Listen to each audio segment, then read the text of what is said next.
পর স্বাগত। এবার বাংলাদেশের দিকে অবশ্যই নজর রাখতেই হয়, কারণ বাংলাদেশে কিন্তু এই মুহূর্তে আওয়ামী লীগ মাঠে ময়দানে ঝাঁপিয়ে পড়েছে।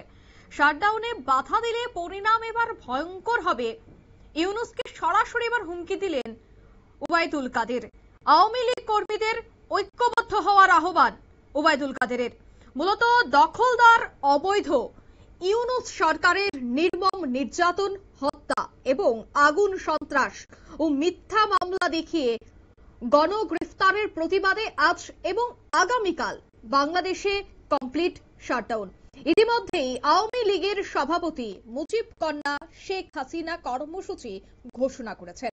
বাংলাদেশের আওয়ামী লীগের সাধারণ সম্পাদক এবং প্রাক্তন মন্ত্রী ওবায়দুল কাদের আমাদের দেওয়া তার বক্তব্যে অবৈধ ইউনূস বাহিনীর বিরুদ্ধে হুঁশিয়ার করে দিয়ে বলেন, শাটডাউনে বাধা দিলে এর পরিণাম হবে খুবই ভয়ঙ্কর।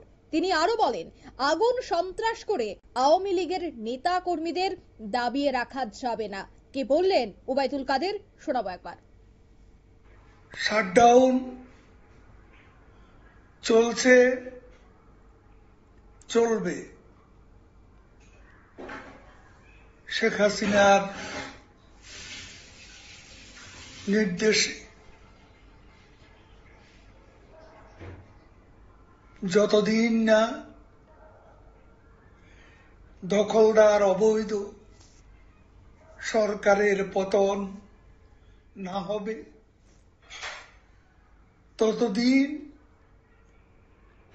এ লড়াই চলবে। স্ফুলিঙ্গ থেকে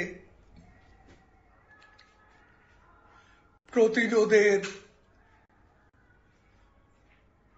দাবানল ছড়িয়ে শেখ হাসিনার নেতৃত্বে মুজিব সৈনিকেরা এগিয়ে। ওবায়দুল কাদের বাংলাদেশের আপামর জনগণ তথা মুক্তিযুদ্ধের চেতনায় বিশ্বাসী সকল দেশপ্রেমিক মানুষের প্রতি উদাও আহ্বান জানিয়ে বলেন, বাংলাদেশকে এই জঙ্গিদের হাত থেকে বাঁচাতে হলে শেখ হাসিনার নেতৃত্বেই সবাইকে ঐক্যবদ্ধ হয়ে আন্দোলন করতে হবে। কি বললেন আবারও তিনি এই বিষয়ে শোনাবো। বাংলাদেশকে বাঁচাতে হলে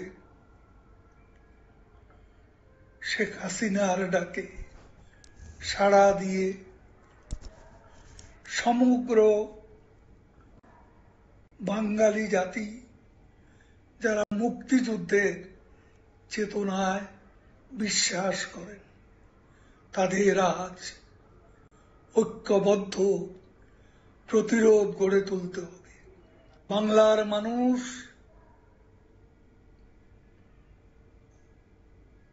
আজ জেগেছে। সারা বাংলায়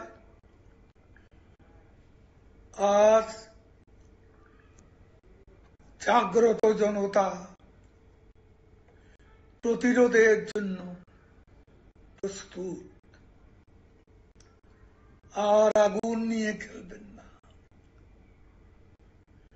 যারাই আগুন নিয়ে খেলবেন, মনে রাখবেন তাদের খবর আছে। আপনারা শুনলেন আওয়ামী লীগের সাধারণ সম্পাদকের বক্তব্য। আর সেই বক্তব্য থেকে স্পষ্ট ধারণা করা যায় যে রাজনৈতিকভাবে মোকাবেলা করে বাংলাদেশের জনগণের সাথে নিয়ে বিজয় না আসা পর্যন্ত আন্দোলন চলবে। নিয়ে নিচ্ছি ছোট্ট একটি বিজ্ঞাপন বিরতির সঙ্গে থাকুন।